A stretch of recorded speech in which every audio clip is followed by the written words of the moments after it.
praise the Lord, and pass the ammunition. It's time for the GunGuyTV podcast. Hi, I'm Joel Persinger. I'm the Gun Guy. Thank you very much for all of your support of GunGuyTV, for watching the channel, for listening to the podcast. This, by the way, is the podcast. For putting up with the Hollywood squares right here. Rick is not joining us today. He's out for about a week or so, out doing something fun, I hope, and then he'll be back. And so he's not going away. We'll have Rick back. We've got Pete E. We've been calling him Peter Gunn lately just to be fun. We've got Dan Reed from the National Rifle Association. Very grateful for Dan. And we've got Sam Paredes, the incomparable and amazing Sam Paredes, not the normal Sam Paredes, from Gun Owners of California, also from Gun Owners of America. He wears two hats. And while the three of us down here in the United States are getting up in the morning and drinking coffee, Pete is not. Pete is in Dublin, and he is drinking Guinness. It's 5 o'clock over there, so that just confirms the old saying, it's 5 o'clock someplace. So it certainly is. So if you're watching this and it's 5 o'clock where you are, have a Guinness with Pete. If it's early in the morning when you're watching this, well, you can have a cup of coffee with us. Either way, it doesn't matter. All right, we're going to talk about a crazy subject today. It's a lot of fun, which is our favorite military surplus firearm. I was going to say rifle, and Pete said, no, you got to say firearm. So now it's firearm. We're going to do firearms or guns in general, if you like. If we want to do NRA, we'll say firearm. If we want to do anything else, we'll say weapon. The NRA will have a heart attack because we used the W word. That's all right. I'm a life member of the NRA. I can say that and probably not get away with it, but I did it anyway, so there you are. All right, a couple real quick housekeeping points. This podcast is, in case you're watching it on YouTube and you don't know this, it's an hour long. But it's not an hour long in the video version that's public or the audio version that's public. You can listen to the first half hour free of charge on your favorite podcast player. Pick one. It's on all of them, including Amazon Music, as a matter of fact, iHeart and Spotify and all that other stuff. You can watch the video version on Rumble, on YouTube, shockingly now, or on Twitter, either one. I strongly suggest Rumble or Twitter because they won't delete it if we say something that they don't like. YouTube, on the other hand, will kill it. And it's not Twitter anymore, as Pete has just pointed out to me. It's called X. If I had a producer, we'd have the echo all ready for that. So there you go. Elon Musk has changed it. All right, guys. So when we get close to half an hour, I'll let you know. We're going to jump over to Gun Guy TV Crew. I forgot to tell you that. So when we go to Gun Guy TV Crew, you can hear the whole thing. Yes, it's behind a paywall. Get over it. I have to be able to pay for this, and that's one way to do it. So if you want to help out with Gun Guy TV so that we can continue doing what we're doing around here, because it does cost money, you can join Gun Guy TV Crew. Go to GunGuyTVCrew.com, or if you're already on Patreon or Locals, you can sign up there. It's dirt cheap, and you get lots of content you can't get anywhere else. Plus, you get to listen to the whole podcast, or you can watch the whole video version, and like that. All right, so we just did it. Now let's talk about surplus firearms. Guys, what is your favorite surplus military gun? Favorite? You can talk about any guns you want, but which one's your personal favorite? Easy. Hands down. The greatest gun ever made. From the hands directly of the man himself. Given to us as the be-all, end-all. Oh, the drama. Firearms ever. The 1911. I see. What do you carry concealed? A 1911. No, many, depending on the day. Depends on which one, right? Well, yeah, it's always 1911. It just depends on the barrel length. Right. So normally it's a 3.5. On rare occasions, it's a 4. On not as rare occasions, it's a 5. And of the 5 that I have, actually one of them is a Colt. The rest are from other manufacturers. Now, are you like Jack Nicholson in Batman, the original Batman? And or maybe it's Batman Returns, I forget, but it's one of them where he's flying he's going to steal the clowns from the Joker. Jack Nicholson plays the Joker, and he draws out this revolver with a barrel that's like miles long, and he shoots the plane down. Do you have a 1911 like that you draw out really long like that? In fact, I can't even get behind a 6-inch 1911 because they just look a little odd. They look a little off balance to me. But currently, all of my 1911s are in 45 ACP, and they're in 45 because they don't make 46. But I will have, hopefully this year it'll be finished, a 1911 and 10 mil. Oh, cool. Because they don't make 11 mil. So there you go. I got to tell you a 1911 10 mil story, which is going to be embarrassing, but I tend to embarrass myself in class by telling them all my mistakes and everything I've done wrong every time I teach a class. I didn't used to do that because I had too much ego. Now my ego has been crushed, and so I just tell them and get it over with. Okay, so a guy shows up at the range. I'm teaching a class, and I get done with the class, and he shows up at the range just because, and he's got a 1911 in 10 millimeter. Now, I carried a 1911 for work and otherwise, that Colt Combat Commander I've got, for like 20 years. So I'm used to shooting 1911. So he hands me this 10 millimeter. I couldn't hit anything with it. I got a group about this big. And unfortunately, like 4 of my friends from the range who are there all the time were there at the time. I've never been able to live that down. The one thing I'm told that I should never buy and never try to shoot is a 10 millimeter because the best I can do is about this. I can't blame the gun. I started to blame the gun, but I can't blame the gun because the guy that owned it took it and drilled a whole little group about yay. So it was completely and utterly me. But that's the only 10 millimeter I have ever fired as a result. I never want to embarrass myself that way again. You've shot most of my 1911s and my Colts, and in fact, if you research on GunGuyTV, you'll find the video where Joel shoots my 1911s. There's a couple of them. Here you go.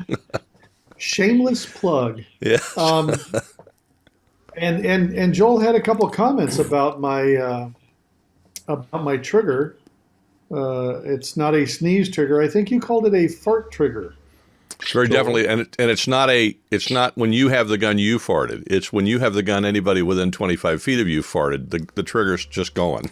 It's just really going. Yeah, my Colt has been in competition with me for many years, and it runs right at even 3 pounds of pull. But the beauty is when I went and requalified, 2.5, 2.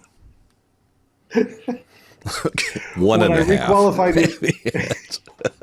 When I requalified with TJ, though, I pulled that thing out, and he goes, he's 6 shots, and it didn't take very long at all. Man, I ripped off 6 in the 10 ring in short order. TJ Johnston from All Safe Defense, yes. One of my favorite guys on the planet, one of my favorite instructors who exists. Yes, TJ, if you're watching this, I just said something nice about you. I'm going to send you a bill for $50. You don't have to pay it. You can throw it away. No, TJ's a great guy. I'm glad you went and saw him. He's terrific. Well, he's TJ, in Orange. He's in Orange, isn't he? Yeah, well, he actually comes down to Laguna Niguel, where I shot and does qualifications down there. Well, there you go. TJ, so if you're up in Orange County, go see TJ Johnston, allsafedefense.com. Shameless plug. And no, he's not paying me anything. He's just a terrific instructor. He's a great guy. So there you go. Yeah, I got in a jam because I submitted my renewal, and the guy that I submitted it through for your concealed carry permit. Yeah, he got in trouble with the sheriff's department. And not TJ, the other guy. No, the other guy, the guy that I went and got mine through, got in troubles with the sheriff's department, and they invalidated all of his training certificates. And they said, you've got 2 weeks to go get yours redone, and reached out to TJ, and he said, sure, I'll do a private for you, man, no problem. Because I only had 3 days before I was flying out again. So, mad props to TJ. He stepped up. He did it. He was great. He showed me a couple of things that I hadn't seen before, which is always good. And, I was better walking away than I was walking in. So, you can't ask for anything. You can't ask for anything like that. It's kind of like when you and I go shooting together, Joel. I always feel like I'm better walking away than I am when I walked in. So that's because I only have groups like this. He always feels that he's improved in his shooting. All right, we got off track here. All right, Sam or Dan, either one of you guys, what's your favorite surplus military gun? Go for it. Well, go ahead, Dan. I'm just going to pick somebody. Dan, what's your favorite? If I don't pick them, they just I they're think so everyone polite. does love the 1911. I guess the gun that I love to shoot that I actually don't own is the M1 Garand. And I knew that you would have one for show and tell because I spotted it. But the nostalgia of shooting that is up there. But I do have a special place in my heart for the Mosin Nagant.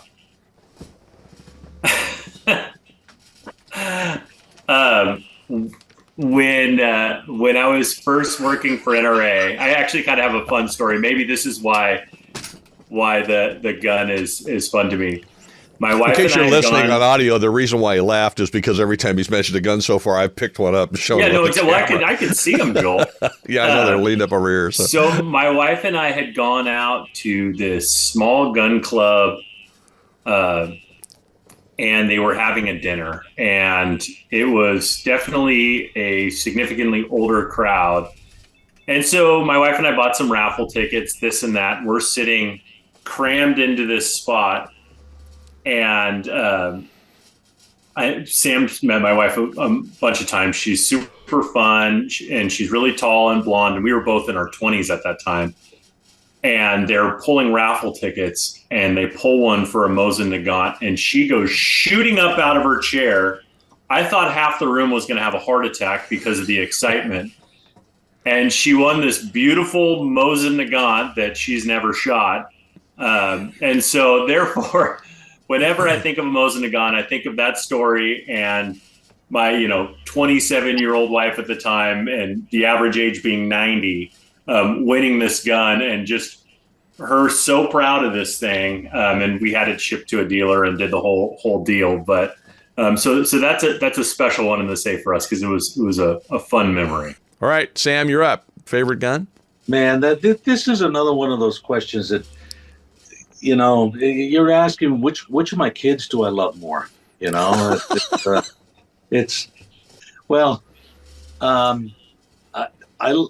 the Mosin Nagant. I love the SKS.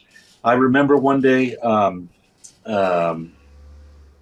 was down in I don't know, Burbank or somewhere, and there was a gun store there called B&B Sales, and it was operated by a couple of really colorful characters, a couple of brothers, and they had these crates in the middle of the floor that were just open, and there was like sawdust and stuff like that, and they were selling SKSs for $50 a piece, and they were curios and relics. So I should have spent $200 or $300 and gotten a bunch of them because they were in fantastic condition.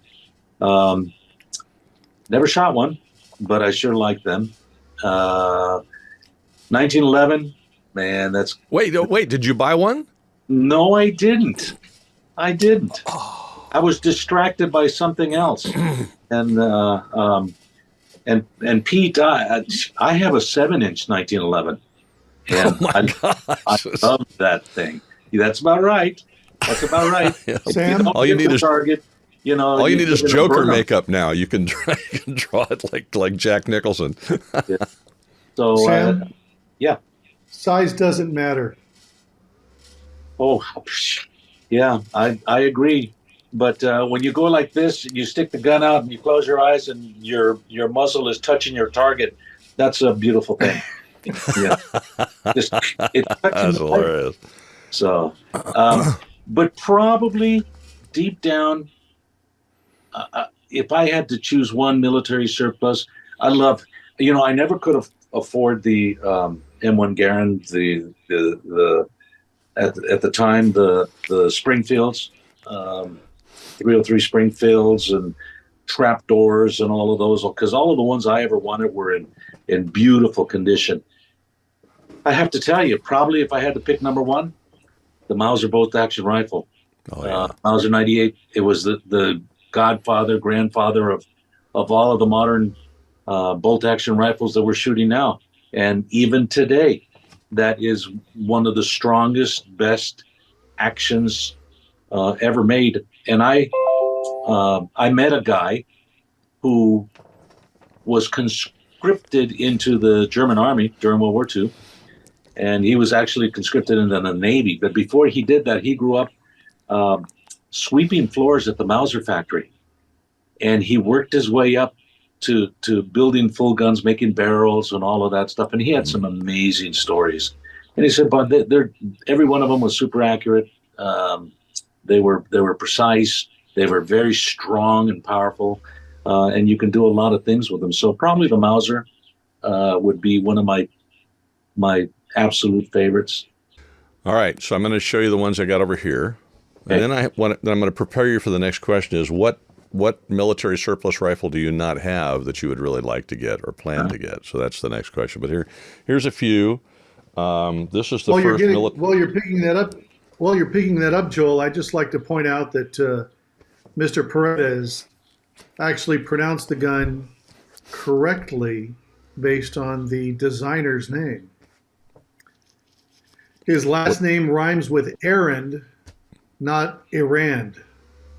Yes, I understand, but everybody Garand. calls it a Garand. He called it Garand. You're right. Okay, so Because this Sam is the smart. first military surplus rifle I ever bought. This is an Enfield 303 Mark IV, and it was sporterized already when I bought it, just like it is. I put the scope on it because my right eye is giving me fits and I need surgery or whatever, and then I put the raised butt pad on it so I could get my eye up to the scope. But I love this thing. I have hunted with it. I don't hunt with it anymore because it weighs more than I do, and I don't want to cart it around. But the guy that I bought this from was an old cowboy, and he needed some money. I bought this in probably 1980-ish for $60. The dude needed cash. I handed him $60. He handed me the rifle. That's back when you could do that, and you didn't need to go through an FFL or whatever. And I've had it forever. It is not ridiculously accurate, but it's more accurate than most. I'd say it's 2 inches and 100 yards with good ammunition. Most of these old military rifles, they were happy. The military was happy with 4 to 6 inch groups at 100 yards out of iron sights.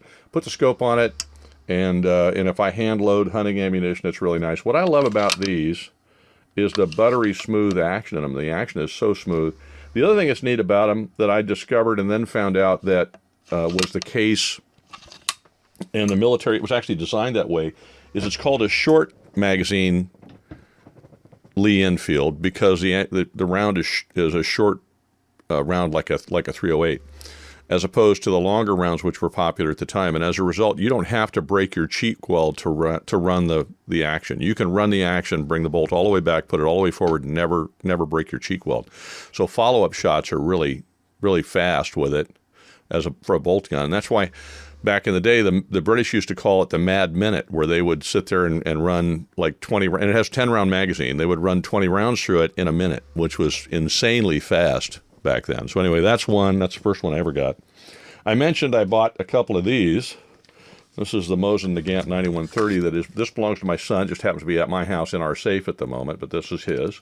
This is the one, this is just a stock 9130. I think I paid less than $100 for the darn thing, because at the time there was a bazillion of them, and you could buy them for next to nothing. They're actually really nice rifles. And one day I got a phone call from Boyd Gun Stocks, and they said, "Can we send you a stock to review?" And I said, "Sure, send me one for my 9130. So they sent me this really nice gun stock. The nice part about it is both the comb and the length of pull are adjustable, and it ratchets up and ratchets back. And it just makes this gun so much more fun to shoot because it doesn't beat you up. The thing about the old surplus rifles is that the length of pull is always short, because these guys are fighting in the snow or whatever. They got a heavy jacket on, and they tended to make them short anyway because they always knew the big guy could pick it up and shoot it, but if the length of pull is really long, the short guy cannot. So they would just make them short like that. But it's really a neat gun. And then I painted, as you can, maybe you can see, I don't know, I put red paint on the sights, on the rear sights, and white paint on the front posts so that I could actually see them with my funky eyes. I still go to the range with it quite a bit. I don't hunt with it because it was heavy to begin with, and this stock has made it heavier. So, and then the last one I got here is a Springfield Armory, or Springfield 1942, I think, M1 Garand. And this one, I have to think about it. I've got two of them. And this one is a CMP special gun. The other one I got, and it needed to be refurbished, and I sent it to Fulton Armory, I think is the name of the company that refurbishes these. And when I got it back from them, it was like a brand new rifle. They replaced all the worn parts. They put a chrome-lined barrel in it. This has a chrome-lined barrel in it. So it's not original. This has an actual new stock. The other one has the original stock. So I wanted the original stock because it's got the little pits and dings and like that in it. This one's 1942. I think the other one's 1941, 3, something like that, right around there. And I love them. They just run like a Swiss watch. And given the fact that men back then didn't tend to be as big as we are now, I have great respect for those guys for lots of reasons. But they carried a 14-pound rifle around all over the place on foot and fought with it. And so I think that's pretty stinking amazing. The Greatest Generation was indeed the Greatest Generation. They were an amazing group of people. But I did go and shoot a short, vertical reel for Instagram and put it up on YouTube called Get Off My Lawn. And all I said was, get off my lawn! Because I had to do the Clint Eastwood thing. So there you go. There's the ones that I just grabbed out of the safe really quick. Now I'm going to confess my all-time favorite military surplus gun is the M1 Garand. It just is. I just love the thing. And I also have to confess, Sam, I went into a gun store here in San Diego back in the day, and they had crates of SKSs for $60. And I thought, why would I ever want one of those? And I didn't buy them. And like you, I could have plunked down $400 or $500 and walked home with a lot of them. And I didn't do it. And that is one of those things I've regretted for a long time, because since then I've had the opportunity to fire them a lot. And those are great little rifles. I just love those things. They're a boatload of fun. But I don't have a Mauser 98. The other thing I don't have is a Carcano. I would love to have a Carcano because of a story my dad told me. I was a kid, so I don't remember being there. But he told me this story. I thought it was hilarious. He, was a deputy sheriff in a small county, a big county, but small department, so he didn't make a lot of money. And he wanted to buy a hunting rifle, so he bought a surplus rifle. He bought an Italian Carcano.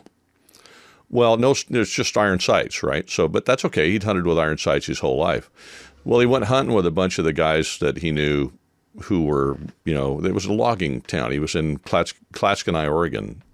And a lot of them had good money, and so they had nice rifles with nice optics and all these other things. So they went hunting, and the day was a bust. And so finally they just gave up, and they thought they'd just shoot a little bit. So they were shooting at a distant rock up on the side of a kind of a mountain or hill or whatever, boulder. And there were a number of boulders there. And the guys were shooting at it. My dad just sat down. He leaned his rifle up against a tree, unloaded it, leaned it up against a tree, and he didn't take a crack at it because it was so stinking far away. These guys are all, leaning up against a tree and trying to get braced up against a tree, and they can't hit this boulder. They finally, somebody had to buy drinks and dinner or whatever, whoever actually hit the boulder. Well, they'd kind of figured out nobody was going to hit it. And so they prodded him and prodded him and prodded him to do it. And he said, look, guys, there's not a chance I'm not going to hit this thing. And so he finally, just out of frustration, he said he agreed. So he loaded the rifle, racked around in the chamber, leaned up against a tray, tried his breathing, watched his trigger press. Well, those old rifles have a horrible trigger. I mean, it's like a 6-pound trigger or something. And he cranks off a round, kaboom! And the next thing he knows, these guys are jumping up and down, going, "I can't believe it! You hit it!" And he's like, "No, I didn't. I didn't hit it." "Yes, you did. Yes, you did. Chuck, you hit it right there." And they finally determined that they were trying to get the boulder right here.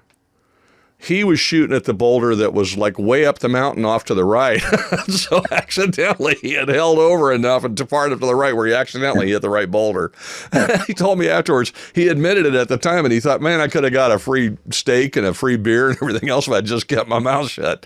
But he didn't do it. So that's my Carcano story. I would like to get an Italian Carcano just because of that, not necessarily that I want one, because I've got a great story of my dad shooting him. All right, so what gun would you like to have that you do not already have? Well, wait a minute. We gotta go back to stories here for a second. Go back to stories. If you got a story, go with it. Because you brought up the M1 Garand. Oh. And That's the M1 Garand. I was in the junior ROTC in high school, and on the rifle team shooting 22s. But in order to qualify for the rifle team, you had to get blindfolded, field strip the M1, and put it back together in under a minute. Blindfolded. And let me tell you, it's not hard to do. I did it in under 30 seconds. It's just, the thing just fits together so easily, and everything there's not a ton of parts. But if we're talking about CNRs now, military CNRs, there's a new military CNR out there just in the last few years. It's called the M16. It is now a CNR the first 3 years that it was made. So you can pick one of those up. I mean, the military's not getting rid of too many of them, but you can pick one of those up with just a CNR license. Don't have to have it don't have to have an FFL to get a hold of it. Well, yeah, well, wouldn't it still, if it's not semi-automatic, wouldn't it still be a NFA item, or were they semi-automatic at the time only? I don't know. No, you can get it. You can get them, as they call it, demilitarized. Oh, I see. And it's got a sear replacement, so you can only shoot it semi. Oh, I had no idea. That's interesting. Yeah, the originals are more than 50 years old, Joel. We're getting old. Yeah, buddy. I'm just wondering if I wonder if California would let you. California, ugh. I don't know. Now I got to look at these guys. Would California actually allow you to buy one in California if it was semi-automatic? Can you do it? No, not this week, but we're just waiting for Benitez to come up with another ruling like he did the other day. Oh yeah, we have to. In fact, by the way, Sam, this week we got to have you on and talk about what Benitez just did to the magazine ban. If you've got time, just let me know after the show, and we'll do it. All right. Well, guys, we're head up against the 30-minute mark here, so we're going to talk about the guns we wish we had and don't have, as well as some other things with surplus firearms. If you'd like to hear the rest of the podcast, you can do that by joining GunGuyTV crew. You can also see the entire video version because we post a whole hour. It's not exactly an hour. We don't get weird about it. Roughly an hour on GunGuyTV crew. And again, if you're on Patreon or you're on Locals, please jump over there, and you can find GunGuyTV crew just by looking for GunGuyTV. You'll find it there.